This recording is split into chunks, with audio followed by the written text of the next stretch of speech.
In the heart of West Africa, a train is coming. Not just of steel and speed, but of hope. Burkina Faso, long landlocked and overlooked, is now the epicenter of a bold dream, a $1.4 billion railway that promises to reconnect a forgotten nation to the modern world. At the center of this vision, Captain Ibrahim Traoré. While many leaders talk about progress, Traoré is laying down tracks, literally. His plan?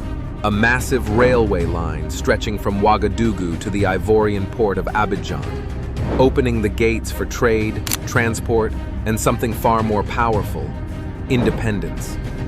For decades, Burkina Faso has depended on foreign roads, foreign airways, foreign ports. Now, Traoré wants to change that. "We will not grow," he said in a recent speech, "if we cannot move. We will not prosper if our farmers and workers are locked behind borders built to control us, not connect us." And so the plan began. With Chinese engineers, African laborers, and public funds redirected from unnecessary luxuries to critical infrastructure, the tracks are being laid. But this is more than steel and concrete. This is strategy. The railway isn't just about moving goods, it's about unifying regions, creating jobs, and opening rural communities to the national economy. Local farmers who once walked for miles to sell peanuts will now ship their harvest in hours. Young students who dreamed of university will no longer be limited by distance. And for the first time in decades, Burkina Faso might just become the heartbeat of West African logistics. Of course, critics are circling. Western analysts call it too ambitious. International lenders whisper warnings of debt. Some accuse Traoré of overstepping, asking, can a country fighting terrorism afford a billion-dollar railway? But Traoré fires back with calm confidence. If we wait for peace to build, we will build nothing. But if we build, peace will come. And people are listening. Already, neighboring countries like Mali and Niger are expressing interest in joining the network, creating a potential pan-Sahelian corridor built by Africans for Africans. Meanwhile, satellite images show progress. Tracks are visible, tunnels carved, stations rising. And the youth? They're inspired. Volunteers document the railway's journey on TikTok. Local musicians release songs titled "Train of Freedom." Even children draw sketches of engines they believe will carry their future forward. Because for them, this isn't just a railway, it's a signal that Burkina Faso isn't waiting to be saved, it's building its own salvation.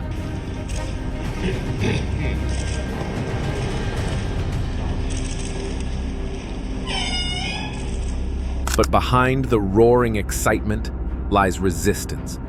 Foreign powers, once comfortable with a dependent Burkina Faso, are now unsettled.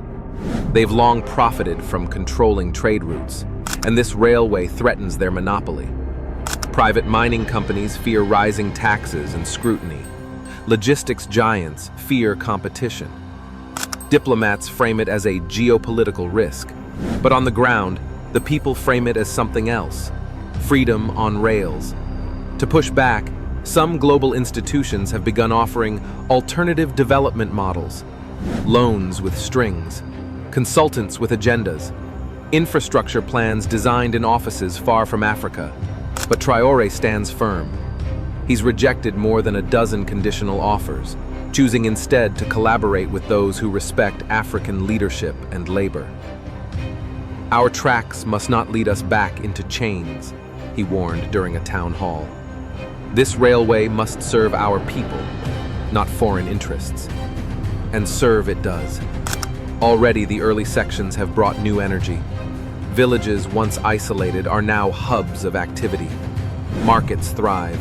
Students commute. Clinics receive supplies in hours, not days. And it's just the beginning. Traoré's long-term plan isn't just a railway. It's a reconnection of the Sahel. From Burkina Faso to Mali, Niger to Chad, he dreams of a network that weaves African nations into a united economic engine. And perhaps most remarkably, he's doing it without begging for aid. Instead, funding comes from a mix of strategic partnerships, natural resource revenues, and heavy cuts in non-essential government spending. Yes, there are delays. Yes, the terrain is brutal. Yes, the sabotage attempts are real. But the will? Unbreakable. This isn't just a project, it's a statement. A nation long sidelined, now laying its path, 1 kilometer at a time, toward a future of dignity, speed, and sovereignty.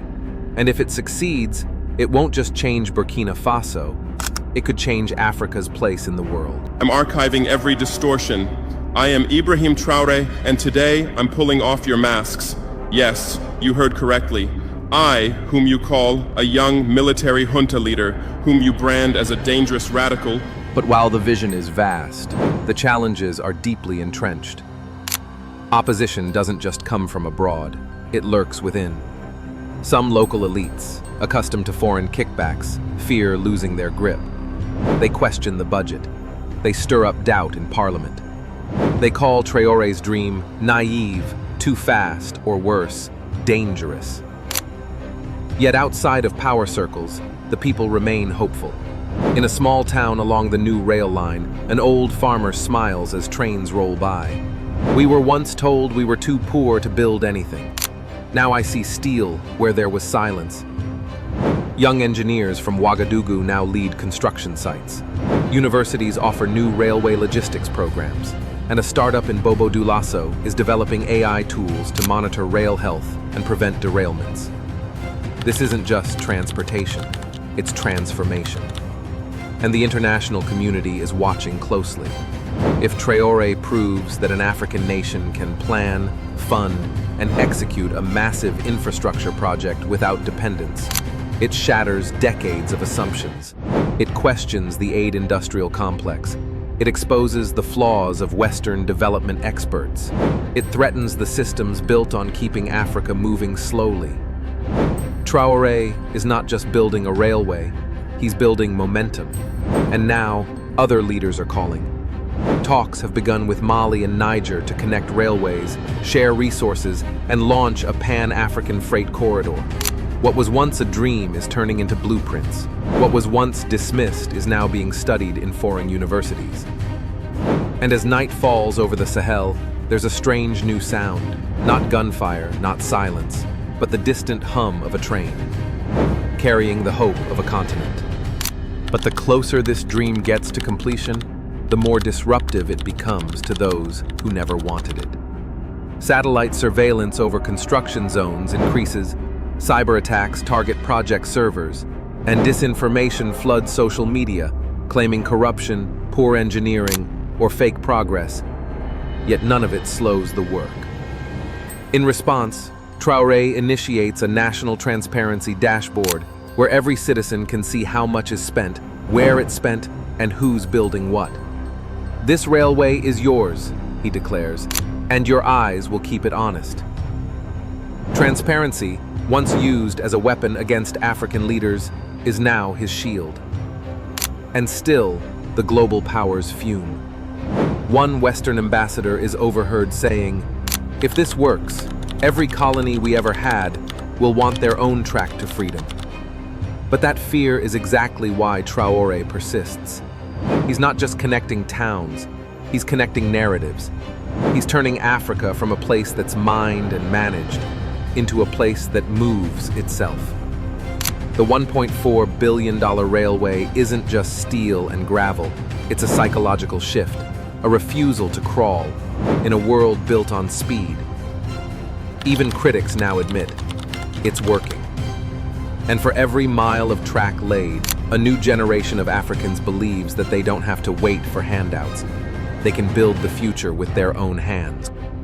And so, as the first full-length train completes its maiden voyage from Ouagadougou to the northern frontier, children run alongside it, cheering not just for a machine, but for a movement. A movement that says, Africa can build, Africa can lead, Africa can rise.